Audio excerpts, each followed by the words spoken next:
Highly requested. Sorry it took me so long to get to this one, guys. The Ouroboros Cycle Part 2. This one's by the Exploring series. We're going to react to it today. Make sure to subscribe to the Exploring series, guys, and let's get into this reaction.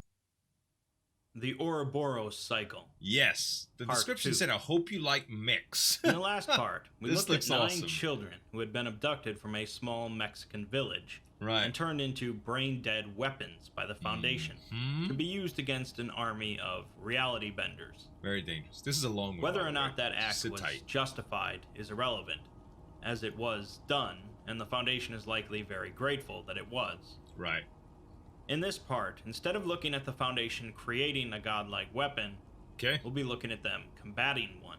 Alrighty. I've already covered this Broken God 001 proposal briefly in my video on the Church of the Broken God. Yes. And I highly recommend watching that video first to give you some background info on the church itself. I reacted to that one too. It's very good. The Broken God is a Maksur entity, a rather unique designation meaning broken, which has been used in place of neutralized. Right.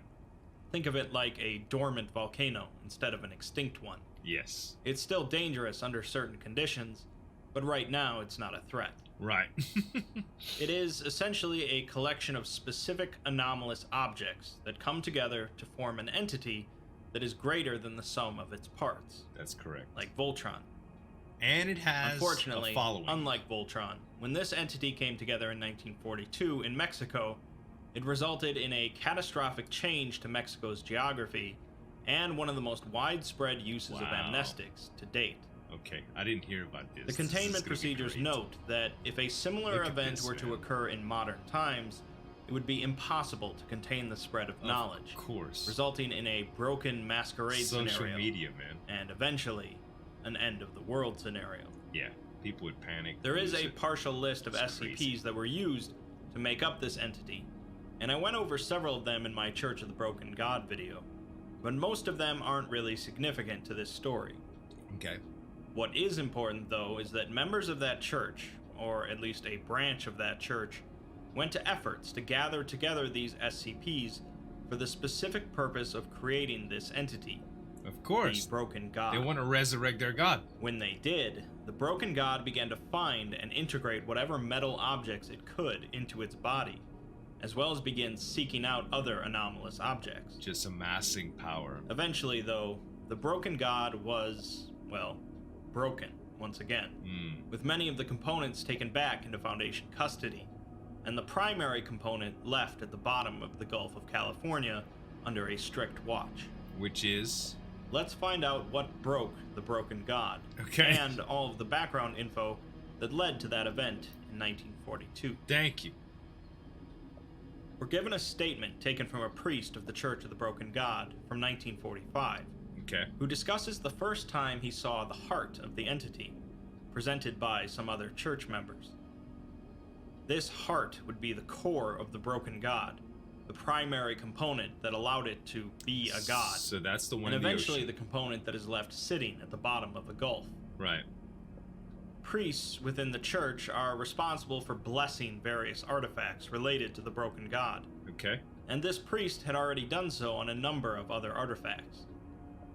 When he first saw this heart, though, he was taken aback by the wrongness of it. It spoke to him telepathically, showing him how much pain it was in, how broken it was, and how much it desired to be whole again.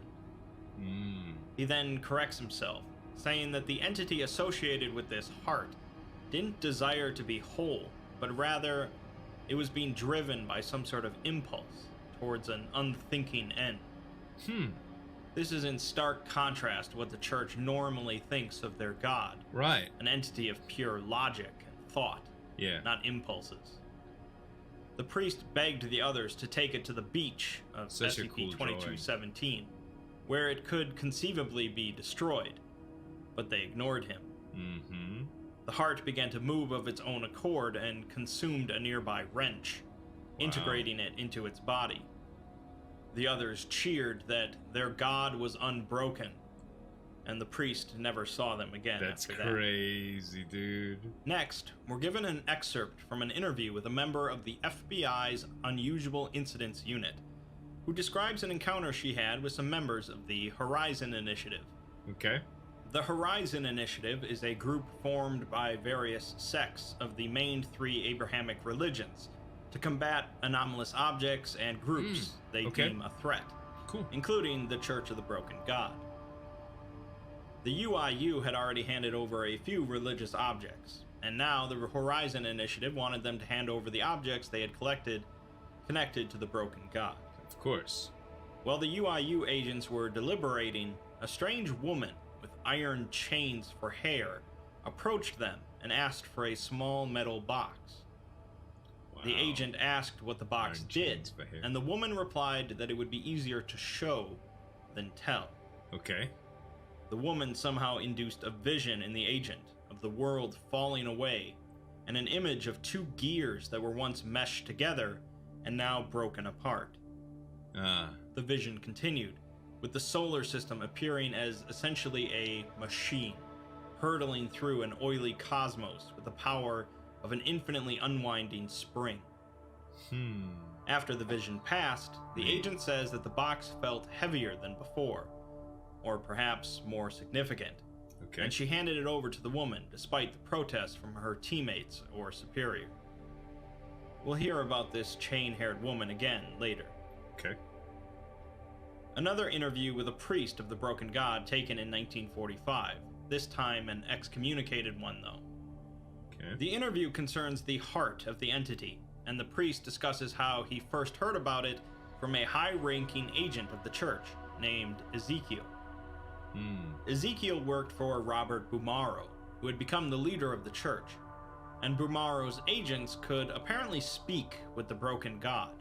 I see. These agents were the first to begin augmenting their bodies with technology, many of them dying because of it. Sure. But Ezekiel was spared this fate, as he was especially close to Bumaro. Okay. These agents would gather any potential artifacts they could find to see if they were meant to be a part of the Broken God, and ship them down to Mexico if they were. Gotcha. They had found a bunch of these artifacts, but were still missing the heart, the key component. Ezekiel was the one who came to Bumaro and told him that if they couldn't find a heart, perhaps they could build one of their own. This was basically heresy as far as most of the church was concerned. I mean... And so discussion of it was kept a secret. Sure. The priest admits that they followed through on this plan. Okay. They never found a heart, and instead they constructed one. Okay. He's not sure what exactly they went through to build it, but he has his speculations. All right. There was a drought. The polio crisis hit an all-time high, and thousands died of natural causes, with him believing these events to be connected. He finishes by saying that that was not the heart of God, but instead something altogether different. The next file gives us our first actual look at the 001 entity, a description of some video footage taken by a local film crew that happened to be on site. Okay. A home has already been destroyed, primarily the garage, and there are metal fragments and strips of rubber leading down the street. Pieces of multiple automobiles are strewn across the street, and the trail leads to the entity itself, which is currently consuming and integrating a truck. The entity continues to consume any metal in the vicinity, and additionally, a section of the entity itself breaks away and begins to search for more sources of metal. Wow. As this sub-entity searches, it starts to alter its shape, eventually changing into a humanoid figure, roughly 3 meters tall, or around 10 feet. It picks up a dead civilian and places them inside of its body, moving on to pick up a second civilian attempting to crawl away. Okay. It also places this civilian inside of itself, and continues to grab civilians in the vicinity, placing each of them inside of itself. So what's it doing to him? A growth is forming on the entity's back, and by the time it has grabbed 6 civilians, the growth is larger than the humanoid itself, and it ceases to walk. Its limbs recede into its body, and its ribs extend out, allowing it to scuttle up onto a nearby roof. Here it sits for 20 minutes until its exterior begins to crack and get torn away from inside, revealing a few humanoids. Each one seems to be infected with SCP-017, a virus that converts organic tissue into organic metal, known as God's Ichor by members of the Church of the Broken God. These humanoids exhibit physical characteristics of the 6 captured civilians, although one of them appears to be dead. One of them, a male with clockwork limbs, jumps from the roof and lands on its stomach, which seems to not harm it. Right. It begins chasing after the 001 entity. The other humanoid, a female with chains growing out of its scalp, waves at the camera crew and then stops, jumping out of view of the camera.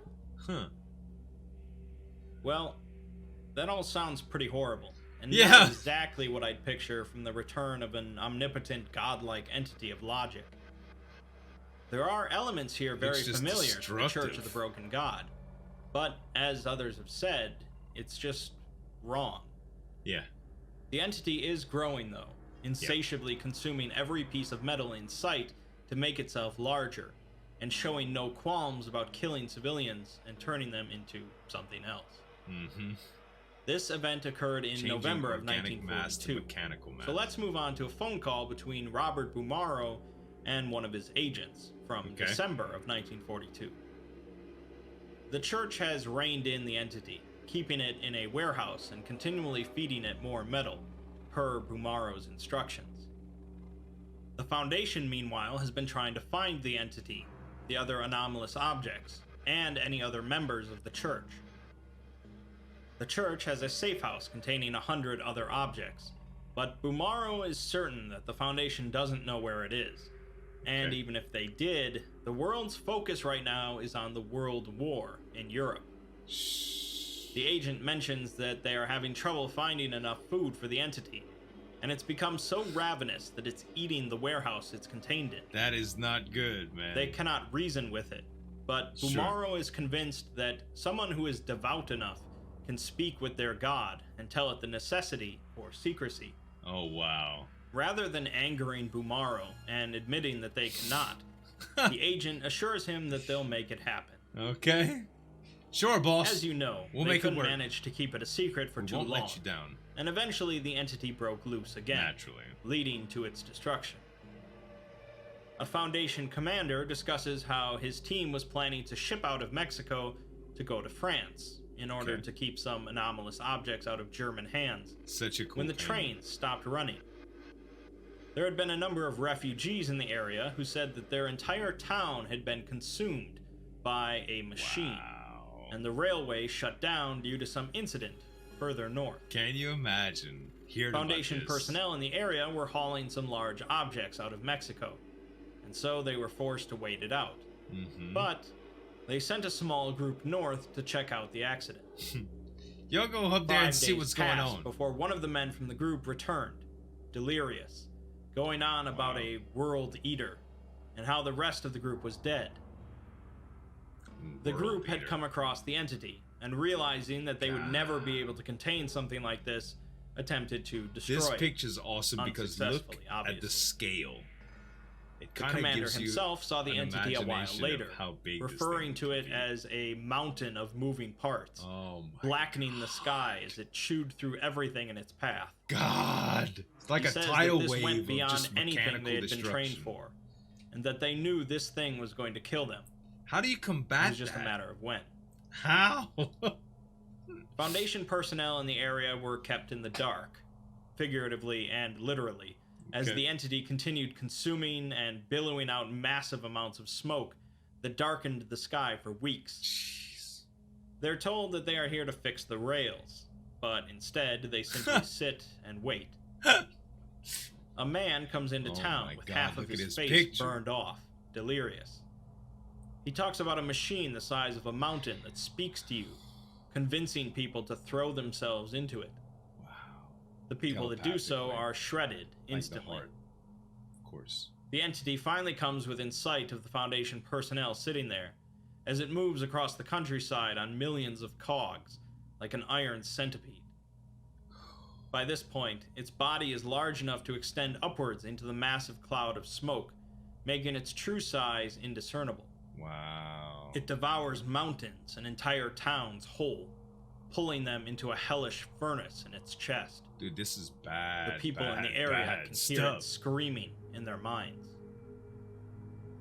Well, this is a pretty big problem for the Foundation. Yeah. And one that clearly seems to be beyond their capabilities of destroying, let alone containing. And when the Foundation absolutely needs something dead, they know who to team up with. The Global Occult Coalition. Yep, that was about to say the or, GOC. as it was known in those days, the Allied Occult Initiative. To this day, Foundation agents admit that the GOC were the ones responsible for killing the entity.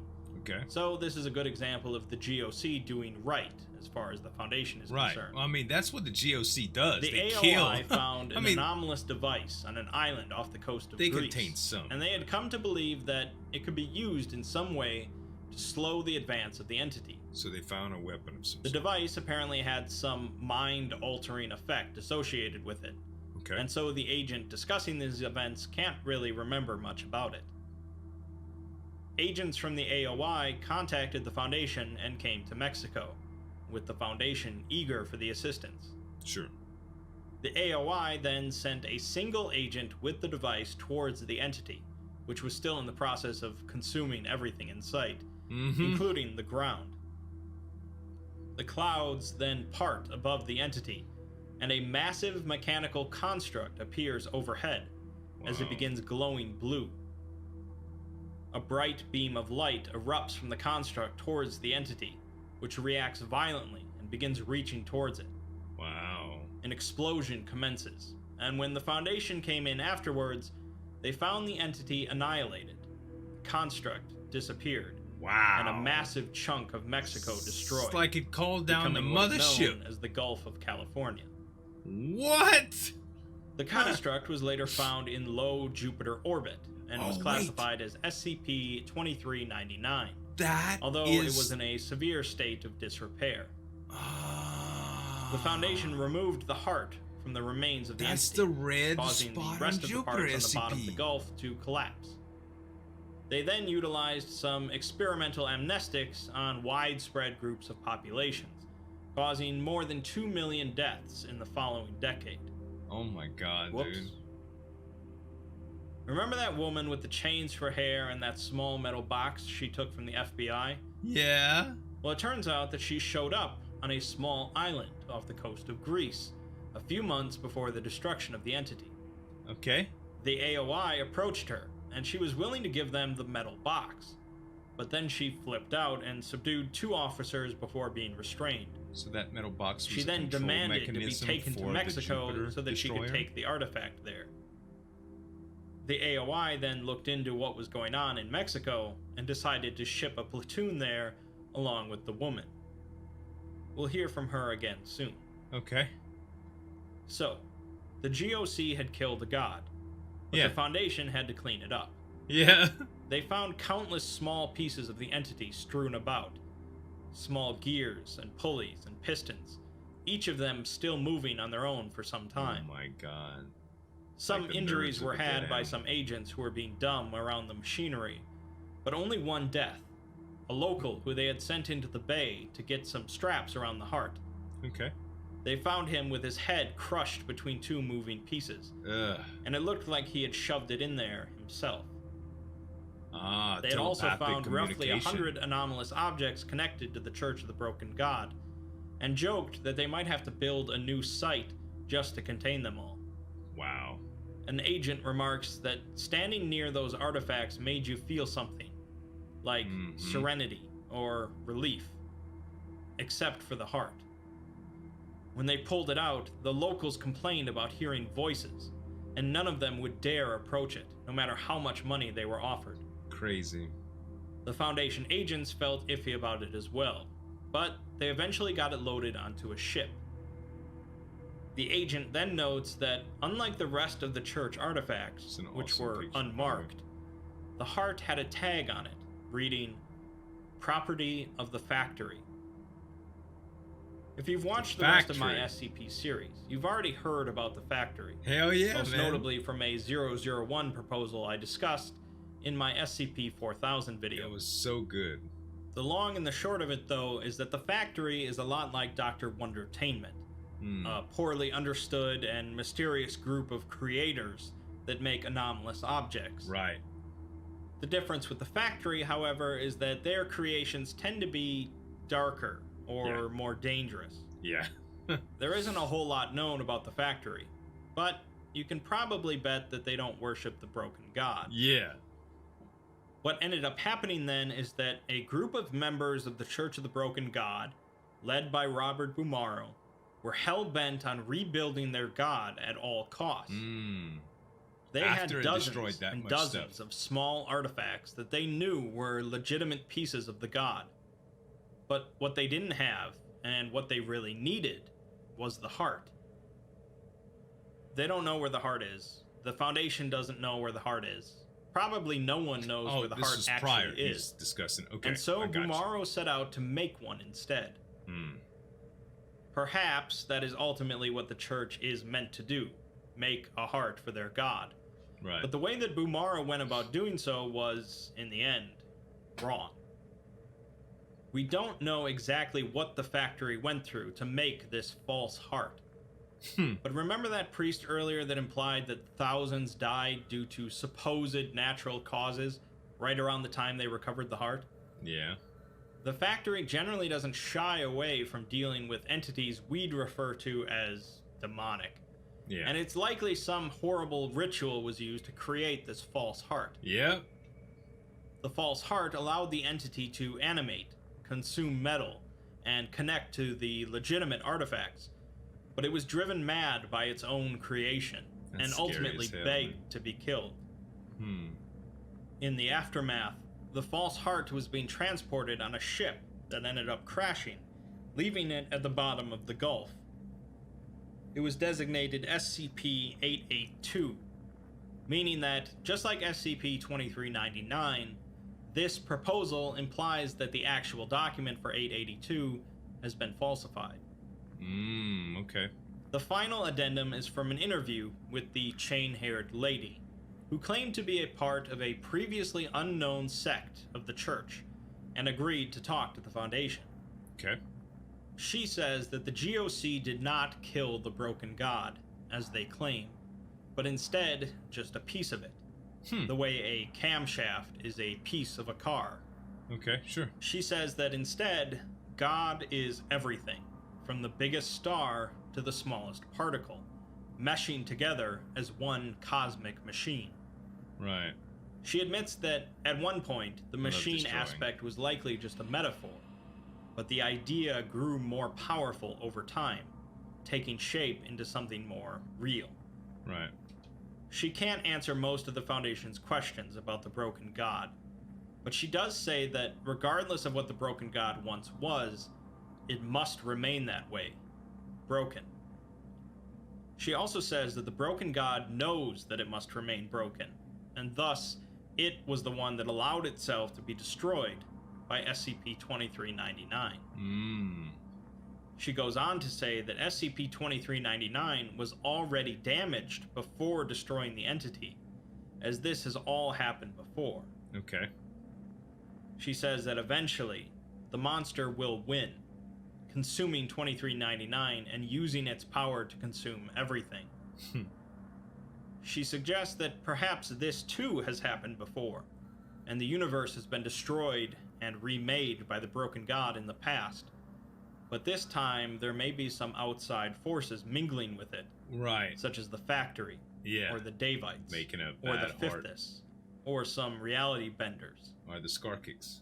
She ends by suggesting that the Foundation continue to work with the Church of the Broken God to prevent such occurrences from happening in the future.